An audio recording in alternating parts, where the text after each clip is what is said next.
Hey everyone, I'm happy to announce our next major club membership tournament, the Sizzling Summer Showdown. The event is going to take place from Saturday, July 12th through Monday, September 1st at midnight. As always, there's going to be two main divisions. There's going to be the largemouth / mixed bag division, and I'm giving away $500 to the winner of this division. And then you have the overall smallmouth division, which is the same thing, $500. Now, this is where it's going to get crazy. I'm going all out, and this will be the most money I've ever given away for an event. For the smallmouth big fish awards, I'm giving away $100 and a plaque to the first and second largest smallmouth caught in Pennsylvania waters, the largest smallmouth caught in Maryland waters, and the largest two smallmouth caught in Virginia waters. I'm also giving away $100 and a plaque to the four largest largemouth caught through the event. And then the side quest, I'm going insane.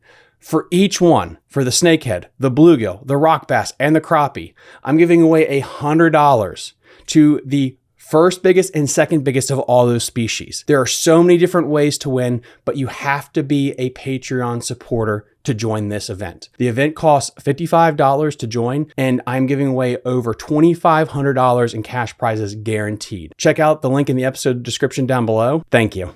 You're listening to Fishing the DMV with your host, Thomas Ahrens. Fishing the DMV is brought to you by Jake's Bait and Tackle, located in Winchester, Virginia. If that doesn't get you jacked up, I don't know what will.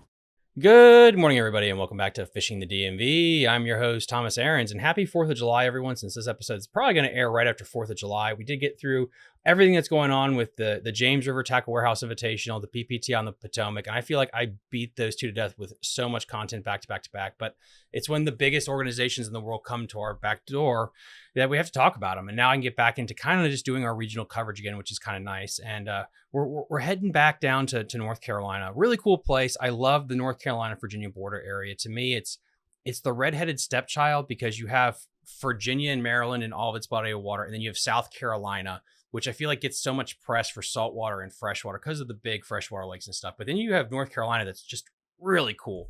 And I have on a really, really cool individual, Zach Howell of the Threadfin Guide Services. Zach, thank you so much for coming on. I really appreciate it. Thanks for having me. So as always, when I get a brand new guest on the show, how did you get into fishing? So I got into fishing. Actually, I grew up in Clarksville, Virginia, right on Buggs Island. So every day after school, when I was in elementary school, my grandfather had a little bass tracker that he kept on a lift down there. So every afternoon, I'd get off the bus and go straight to his house, and we'd drop that in. And pretty much my whole, up until I could drive, I was fishing mornings and evenings right there on the main lake in Clarksville, bass fishing with him. He's since passed away, and my brother has that boat now. So we're still rocking the bass tracker just about 15 years later. So that's really what got me into it. Started out with the bass and things like that. And, Buggs Island has so much to offer.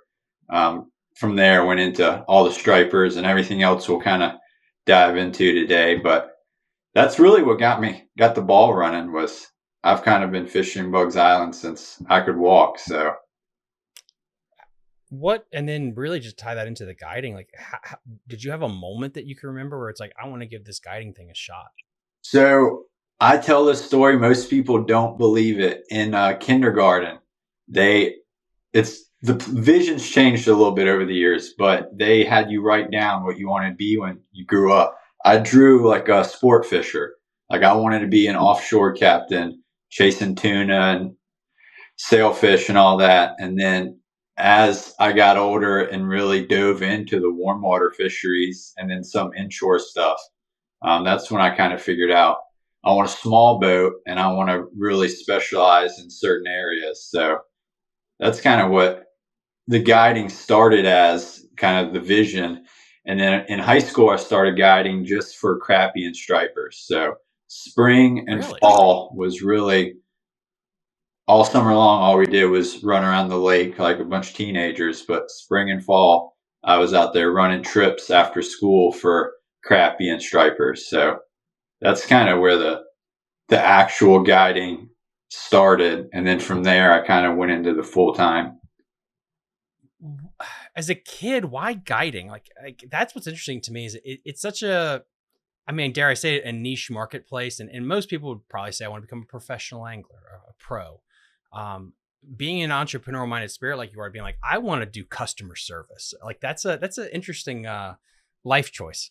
Yeah, it is. And my buddies and I, we went to Bluestone High School right there in Skipworth area. So all through high school, we went to the principal and vice principal, and we tried to start like a high school league for bass fishing tournaments. And it was always no. In the year after we graduated, they started one, which is now the Mecklenburg, I forget what it is, whatever the Mecklenburg County High School League is. So we kind of missed that, and we didn't have money for entry fees. So we did do a little bit of catfish tournaments, and I have some good friends that are still really deep in that and travel for that. But really, it's just, I love showing people what we have to offer in the area, and seeing people catch a fish of a lifetime that they usually wouldn't on their own have a shot at, like a kid catching a 15-pound striper, and just the way they lose their mind. It's hard to even put down on paper like how fun that is, and I really look forward to those days. Did you just slowly just add to your repertoire more like the crappie, the striper, and we got to talk about it too, the redfish? How did the redfish and the saltwater thing get into it? So yes, over the years, I just kind of added, I'd figure something out with my friends or something and be like, oh, we could come and replicate this with clients or whoever. So over the years, I kind of slowly added on to the list of species I guide for. And when I moved down to Raleigh, met my wife, we got married, built a house and everything. At the time, I didn't know her. My brother-in-law had a house down at the coast, like his vacation house. So we started going down there, and I got my butt handed to me. I could not catch those redfish. I grew up fishing kind of behind like Nag's Head, Outer Banks area. And it's completely different fishery up there. You have a lot of big sand flats, grass beds, things like that. And then you go down to Brunswick County, kind of the southern tip of North Carolina, and you're fishing. I mean, it's like bass fishing. You're fishing docks, you're fishing hard oyster structure, stuff like that. And it took me about 2 years to really figure it out. And then that's when I kind of discovered the big wintertime schools of redfish. And then that was like a whole different ball game. That's why I spend my winter down there chasing them, because you're finding schools of 50 to 150 redfish in a creek that, I mean, most boats can't even get into. So it's a lot of fun. That's kind of what pushed me into the saltwater world. But pretty much my bread and butter, I stick to the freshwater. I just do my winter season down at the coast. Whether it's a puppy drum or a big bull red, could you explain to people listening to this how addictive is red fishing, regardless of the season? I'd say it's up there. If you've ever done any turkey hunting or duck hunting, it's about the same level of addictiveness.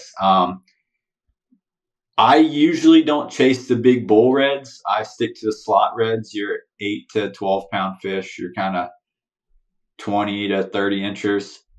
Those are really the ones I like to target. I lighten my tackle back. Basically a bass fishing setup. I mean, a medium action. In the wintertime, we fish a lot of medium lights just because they're a little bit more lethargic than they are the summer when they get that warm water. But yeah, just seeing a fish that size with its back out the water and 4 to 6 inches of water, and then once you hook them, it's a whole different ball game. The visual aspect is what is probably the best part. Like you're seeing the fish and casting to it and watching them eat it. How much do you dabble with fly fishing or fly fishing clients? A lot, actually. Probably 50% of my clients are fly fishing. I myself fly fish a lot. I don't so much do like the mountain trout streams. That's not really my cup of tea. But redfish, stripers, your bigger game species, I don't think I even have a fly rod that's light enough for a trout in the mountains. I use a lot of heavyweight rods. So, but even like largemouth and stuff, we do a lot of largemouth on the fly. And that's one of those things. We'll go out with conventional tackle and target these fish and put a pattern together. And basically when we get home, it's game plan. We just try to convert what we did with a spin rod or bait caster to the fly world and then go back and catch them on fly. So it's a lot of fun, and pretty much all the species you can do that with, that we target. Luckily, the fall striper and things like that I like to target, that's pretty easy. You throw something white in front of a striper on Buggs Island, they're going to eat it. So that is so cool. So, I mean, let's guys, we won't beat around the bush. We'll get into the main entree here, which is Buggs Island. Really, how is Buggs Island fishing right now? Now that we're basically into July, the dog days of summer, what is Buggs Island like? Buggs Island is fishing really well. I mean, Buggs Island's one of those lakes you can go to. I mean, you can put in at Okanichi right there in Clarksville and fish a 10.5-inch mag 2 and black great on all main lake points and coves, and you'll catch bass all day. The hotter the better on Buggs Island, especially fishing soft plastics. I mean, days like we've been having where it's 100 degrees, you just keep going, upsizing your worm until you're catching them. I mean, those are those days you throw those big 12, 14-inch plastic worms and they tear them up. As far as the spotted bass, that's what I've been targeting a lot lately with clients. They school up a lot earlier. The largemouth, they're still on structure, doing their thing, log jams, rocky points. Having a little luck in the morning throwing topwater at them, but it'll be another month or two before they really start schooling heavily. Like I prefer to chase them, but we've been down on the kind of the southeastern into late North Carolina side, chasing the spotted bass a lot with light action rods. And I fish a lot of spoons. You hear guys talking about winter fishing with like little Cleo, like jigging spoons, little tiny spoons. I do that all summer long just because they're eating those little 1.5 to 2-inch long butterbean shad. So that's probably my favorite way to target them. And it's the best way to get clients on fish because not everybody can go out. Most people haven't even touched their fishing rod in 10 years. You can't expect them to throw a deep diving crankbait on a bait caster or something. So go out there, light action rods, tiny silver spoons, and just let them work on a school. And most schools, you're not catching 3-4 pounders off of them. You're catching 1 to 2 pounders. But those spotted bass, they fight so hard for their size. You got a light action rod and you have a client go out, catch 40 or 50 of those things. It's a good day. I enjoy doing it myself, and I've caught thousands of them over the years, and it never gets old. The way they hit that spoon, it's a lot of fun. That's such a unique technique, and I really want to talk a little bit more about the spotted bass. I mean, it's interesting to see how the lake has evolved over the years. It was primarily a largemouth lake back in the 90s, 80s, what have you. And now the spotted bass population is growing. Where are they like average size right now? Right now, most of the ones you catch are going to be under a pound. But on a light action rod or ultralight rod, that fish, I mean, they're peel and drag. They fight more like a smallmouth than anything. They're just solid muscle. They're real slender. I mean, most of them are 10 to 14 inches long. But when you get into a school of them, I mean, if there's 5 people in the boat, everyone's hooked up at once. They just are ballistic little fish. And lately, we've been finding a lot of tiny, like 12, 14-inch striper mixed in with them. So on an ultralight, even a 14-inch striper is a lot of fun. So they've all kind of been getting mixed in together on these points. And growing up fishing for the largemouth, I never even saw a smallmouth spotted bass until the last like 5 years or so. And you don't find them everywhere on the lake. They prefer that clean water that you get towards the dam, those real rocky points and stuff. I can't think of ever catching one up above the bridges, like heading towards like Buffalo or the mouth of the rivers up there. With the spot and the largemouth and the striper, do you see that they always school together? Like, there's different times a year that happens, or is that a normal common occurrence? It really depends on the time of year. Spotted bass, they're wherever the bait is, usually on that end of the lake. So if you find a point that's loaded in shad, those spots are going to be there at some point, and they're not as weather dependent. So even on days where it's 95 degrees and sun's blazing, you'll see them come up middle of the day eating shad on the surface, which as the largemouth and stuff, they prefer that low light, overcast days for them to feed really well. So you'll see them mornings and evenings. So once you get closer to September, October, they'll all start getting together just because they're all eating the shad. But more so the spots are going to be just roaming, doing their own thing. You can tell a lot by when they come up and feed on the surface, how fast that school's moving, by what they're going to be even before you cast in there. So the largemouth, you'll see them, they're kind of like just blowing. You'll see that big splash, almost like a cannonball hitting the water. Those spots, it's like 100 of them at a time coming up, and it's just real fast, and they're gone, and they're 50 yards away already. So back to the question, yes and no. This time of year, it's mainly going to be spots by themselves. But lately, it's just been a weird coincidence that those tiny stripers are in there. But it's every other day, every 2 days, they'll come up. It's not like they're in there together every day. The largemouths, just being that they have a lot more food source that they're focused on, like they're eating bluegill. There's still a lot of bluegill on beds down on that end of the lake. And you'll see the largemouth cruising the edges of bluegill beds, but I rarely catch them this time of year mixed in together. That is interesting. I just would like to know this. How is the crappie and bluegill population on Buggs Island?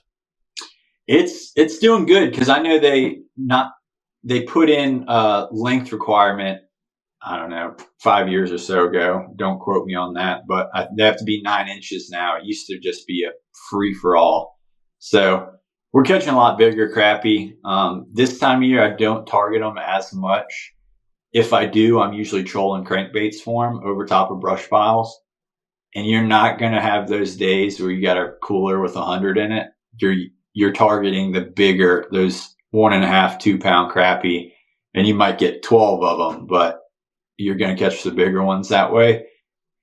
The bluegill, they're thriving. I haven't seen as many shell crackers lately in the last year or so. I don't know. You used to find a lot of those down near Clarksville. But I've been seeing lots of beds lately back in the coast with my, I go back there with my fly anglers a lot and just kind of head hunt for some bigger bass, but they've been cruising the bluegill beds a lot. It's surprising to me, honestly, because you look at Buggs Island with I would say as not a native, a lackluster of shallow structure, vegetation, things like that. Like example is Gaston, stable water conditions, a lot of docks, water, lily pads, things like that. So to hear that the bluegill population is thriving at Buggs, that's really good to know. Yeah, and I mean, like anywhere, you got the predators. You got 100-pound catfish getting caught pretty much weekly now out there, and they can pretty much eat whatever they want at that size. So, but you got to think about where those big catfish are. Rarely are you going to see bluegill in 70 feet of water, or 60 feet of water. They're going to hang on those banks and stuff. So really it's those bigger bass are eating them. And in the springtime, a lot of striper are eating those bluegill, especially when those stripers go up in the river. They gorge on bluegill. We used to, when I was in high school, we used to go out and there's a spot on the Stanton where we'd fish off the bank with, for catfish, big flatheads at night. And that April-May time frame, we'd run, say we ran 6 rods, 5 rods were always on the bottom with some sort of live bait or cut bait. And then we always, on the last rod, always had one of those big, like softball sized corks. And we always rigged it with a live bluegill.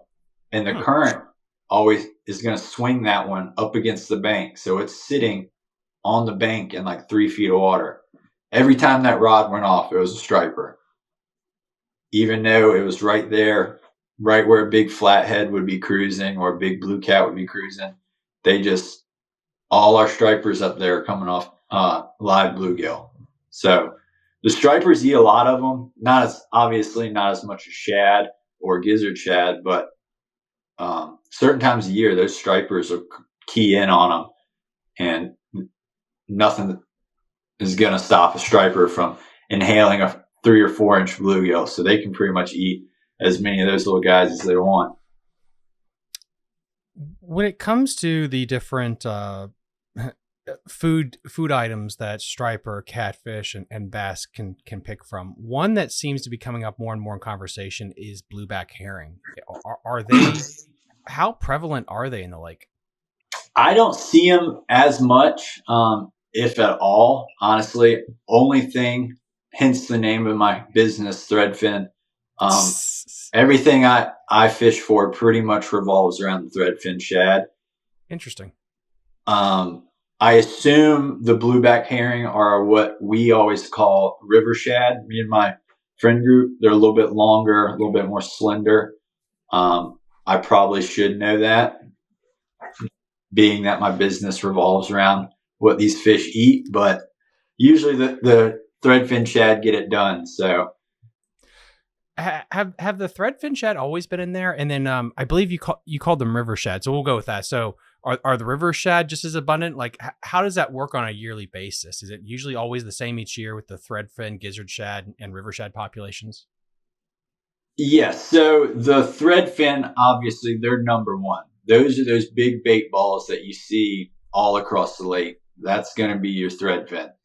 The gizzard shad, those are the big ones you find around the bridges and stuff like that. What I call the river shad, which I don't know their actual name, those, we call them that because that's the only bait you can see them when you throw the net in the river. There's a distinct difference between those and the threadfin. And the way we kind of discovered them and started calling them that was when we're smallmouth fishing up in the river. You'll catch a smallmouth that's on top water that's crushing those, as we call them, river shad. And we were catching these fish and bringing them in the boat, and they'd start spitting them up. And we're looking at them and we're like, all right, that's not a threadfin. So after this airs, if any biologists out there want to actually let me know what those are. I've heard old timers call them alewives. I don't know if they actually are, but. Well, let's do this because I have the power of, we are pre-recorded in the internet. So let's go blueback herring and All right, guys. So with the power, if you guys are watching this on YouTube, go watch it on YouTube and get off of Spotify, iHeart, and Apple Podcasts. You can take a look at this bad boy right here. All right. So come on screen. All right. So kind of look like that. Yeah. Okay. So that would be considered the blueback herring, blueback shad, or also called the river shad, is an anadromous, there's my Latin word of the day, anadromous species of herring from the east coast of North America with a range from Nova Scotia to Florida. Damn, I didn't know that. The herring form schools, believe, and they migrate. Okay. They migrate up and down the system. Interesting. So maybe these actually are alewives because they can't really, it's not like they're coming from Weldon or the Albemarle Sound because there's 3 dams in the way. So Yeah. Unless when they got landlocked, they just kept producing. And they can produce landlocked. You see in Lake Lanier and Lake Hartwell are landlocked herring. Interesting. Okay, and they get up to 16 inches potentially. Damn, and live 8 years. So that is a big food source. Then I guess if a striper got to key in on those, man, they could get really fat in a hurry. That's crazy. Interesting. Yeah, I don't see them on the main lake very often. A lot of the striper guys that catch them, they call them dollar bills and stuff like that because they're longer and slender, and striper love them. But I usually just see the thread fins. The only time I ever really see those guys are actually in the river in the spring. And this is good for people that aren't from your area. What is considered the river? Are you talking about the Stanton, the Roanoke proper? I'm talking about the Stanton River. I rarely fish the Dan River, which it's right there, but I just don't go up there very often. How dangerous is it up there to run a boat? So the Stanton, once you get above kind of Clover in that area, well, you got, another 10 miles or so above Clover that you're good. Once you kind of start getting up above Clover a good ways, that's when you start getting into those rocks up towards Brookneal and all that. From Brookneal up, I know guys that do the Brookneal striper and catfish tournament, and they'll put in at Brookneal with a prop. I prefer not to, just because I don't want my boat in the shop and missing out on work. But from Brookneal up, you have to have a jet boat. There's no way around that. And then the Dan River, it's a little sandier, a lot more log jams, but some of the worst part of the Dan is actually right there in the flats. Once you start going, if you don't know kind of the channel, you get off the beaten path in there. There's a lot of stumps and things like that can end your day pretty quickly. But I just don't travel up there very often. How shallow will striper get when they do their migrations? Do they get super shallow, or do they stay relatively deep year round? No, they'll get super shallow, because you think most of the time when we're fishing in the river, actually I had a client about a month ago, and we were way, way up above Brookneal. We were smallmouth fishing, and he hooked into about a 17-inch smallmouth, a nice fish.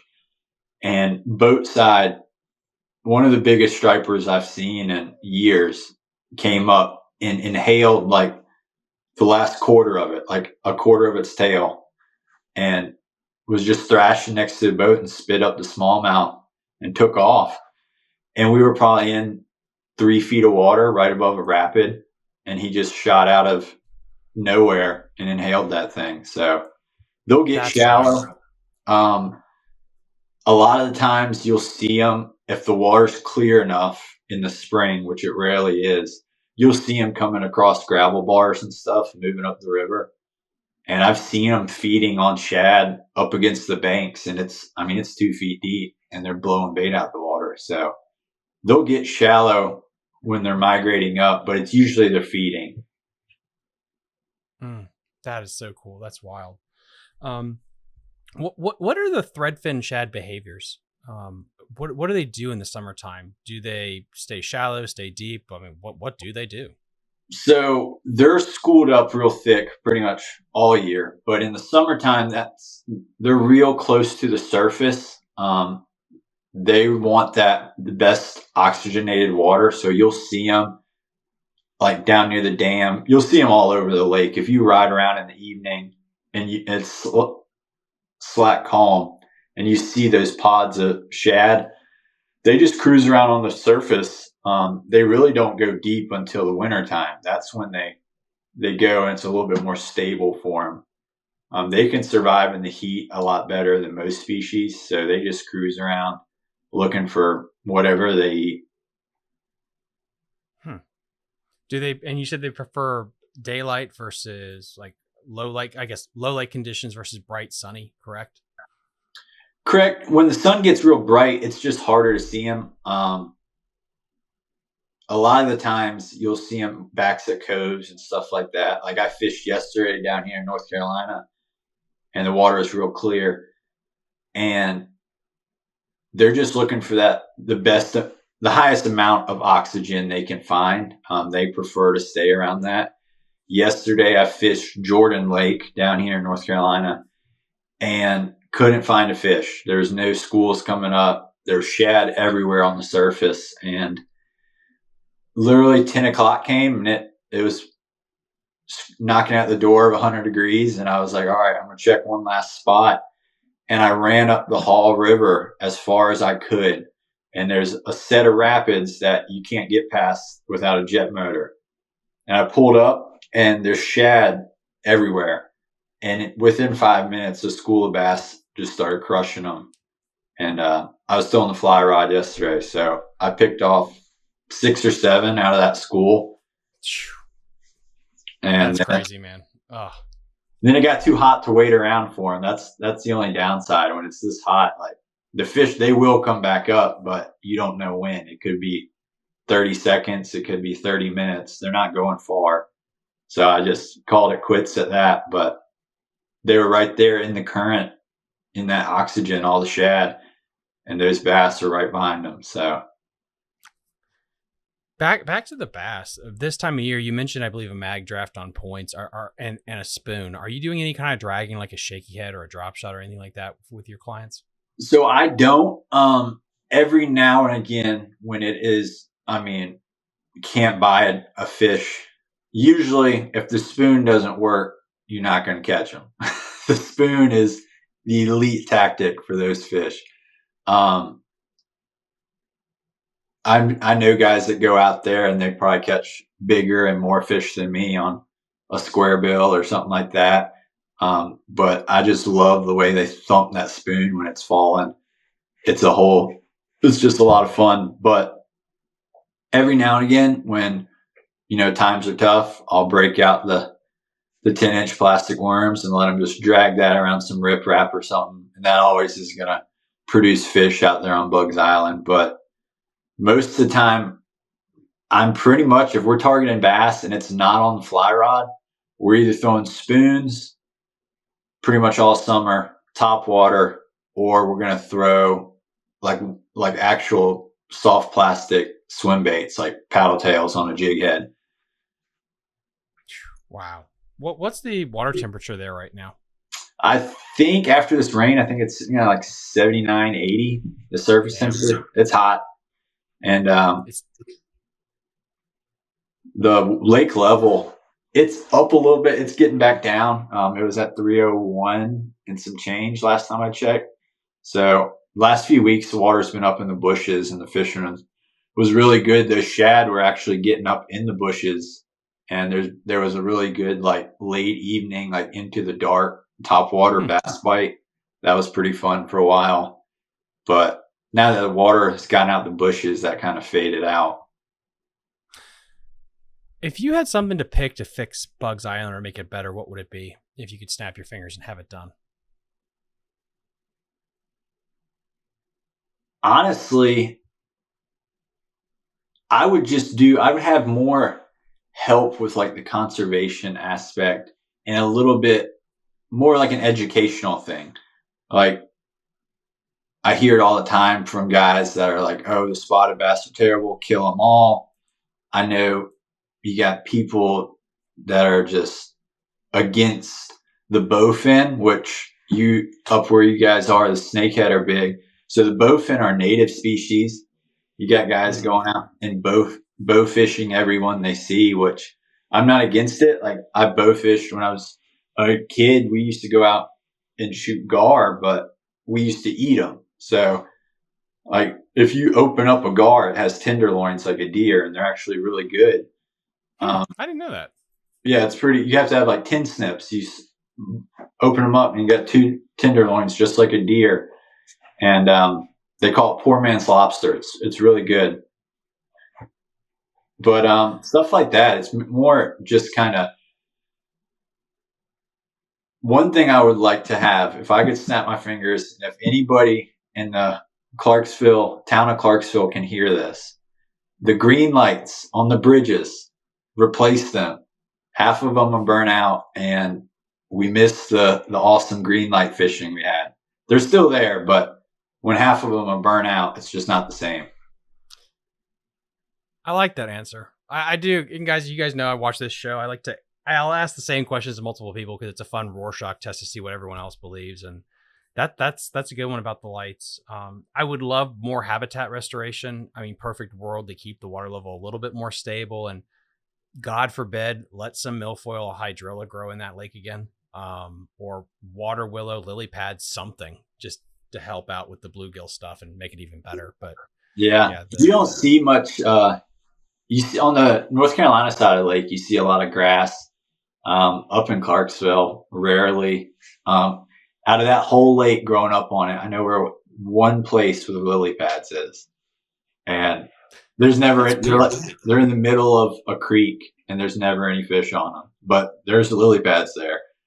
I've fished it a million times and there's never any bass under them. It's kind of weird to me that more lakes in our region don't have more lily pads, because it feels like it's a nice little median for the homeowners that hate hydrilla and milfoil. But lily pads will hold a lot of fish. It'll hold bluegill, minnows, everything. And they aren't as much of an issue as like hydrilla. So I feel like the DWR for either Virginia or North Carolina could be like, hey, like, let's just start putting this in certain lakes just to kind of help with the shallow water bite to keep fish shallow. But I don't know. That's just me about why certain things don't happen around lakes. I think there was a nice lake in North Carolina. Crap. Comment section when this uploads, help me out. That had a lot of grass in it, but then they killed it. Was it Sharon? Was it Sharon Harris?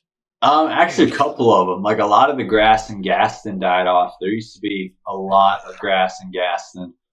There still is, but not like it used to be. Jordan Lake, where I fished yesterday, there's a lot of grass. You need good lake levels for it to be flooded like you want it. A little bit was yesterday. I got one topwater blow up off grass, but most of it's high and dry. So, And then I know, Zach, I'll be getting you on the show, way before the fall. But just to tease the fall, what do you like to target in the fall going into the wintertime? So fall, starting in October until the new year, I pretty much strictly fish for stripers. I know a lot of guys that troll for them and fish for them all summer. If you're keeping them, that's great. Like, I'm not like against keeping fish. I eat fish all the time. I love a good striper. I just don't eat enough that it's worth it for me to go fish for them this time of year, because the mortality rate is so high when that water is 80 degrees. So I personally, more power to anybody. I don't want it to seem like I'm some goody two shoes, like you do whatever you want. I just personally don't do it, because if I'm not going to eat it, I don't want to stress them out and kill them. And so the fall is when I do most of my striper fishing. I do a lot at night, but I like chasing the birds around when they're hitting the surface. Those striper all schooled up eating shad. I take a lot of clients out with fly and spin for that. Pretty easy stuff, medium action rods, good solid drag on your reel. And I use 15-pound braid and a 1/4 ounce jig head and get after it. Just chasing birds. I do that pretty much all fall until my redfish season starts. And that's January for redfish? Right after the new year, yeah. So okay. Kind of that weekend. That weekend, kind of New Year's Eve weekend, I usually go down and find the school's reds and just drop pins. And then once you find the schools, they stay all winter. They might be within 200, 300 yards of that area. But once you find them the first time, they're not going far. So the whole winter, they're going to stay where they feel safe. So then after that weekend, that's when I really start running trips down there. Oh, that's cool. Are you, I'm assuming, but are you running the same outfit for freshwater and saltwater boat wise? Right. I run a Hog Island SW16. They are a rotomolded boat made in Colorado. So they're full plastic. It's like a Yeti cooler with an outboard on it. they're made for rivers and stuff like that. But since then, a lot of guys have put props on them, and I mean, polling platforms, you name it. That's really cool. How long is it? I'm trying to get a visual of this thing. I'm Googling. They're 16 foot, but they're so wide. They're like 80 some inches wide. So it feels like an 18-foot boat once you're in it. Oh, that's cool. Yeah, they're bomb proof. Their whole slogan is they're bulletproof. You can't sink them. I mean, the whole thing's just foam filled. So even upside down, they float. So it's a tank of a boat. How many people can you fit on it? I usually run 2. Sometimes I'll run 3. 3 gets crowded, but most of the time I'm running 2 anglers. It's just a little bit more manageable and intimate. I can run bigger groups. Like I have other guides that I'm kind of connected with that can always pick up trips, or I have friends with bigger boats that don't guide, so I can always run bigger trips. But I kind of tend to stick to it's a little bit more intimate, 2 guys, especially fly fishing. With spin rod, doesn't really matter. But when you're fly fishing, you got more than 2 rods swinging around at a time. Somebody's gonna catch a hook eventually. Yeah, sadly, that's always going to happen. You know what I mean? Like, I feel like you can't avoid it as a guide, sadly. Oh, that's I usually catch them more than anyone else, but that's part of the game. Zach, I really appreciate you coming on and being a part of this and promoting not only what you have going on, but also Buggs Island and those fisheries. One last thing I want to touch on is, you now live in the Raleigh area. I've been blessed. I've gone to Raleigh a couple of times. I was at the Raleigh Fishing Expo this past winter, and it's a neat little area. There's a lot of water around Raleigh. Like, you don't have to go far to go catch fish. There is. I do a lot down here on the rivers. So you got the Neuse River, the Eno River, all that. Falls Lake is right here. Falls Lake's good. Usually when I'm fishing Falls Lake, I'm targeting white bass. They're a lot of fun to chase. Most people wait for the spring when they run up the Eno to target them. I kind of let that be. In the spring, I'm usually smallmouth fishing anyways.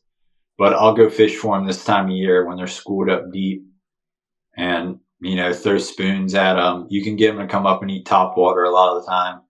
So that's a lot of fun. And then you got Harris, Jordan, you got lakes to the east of us, like Buckhorn Reservoir, all that. So there's plenty of water around here.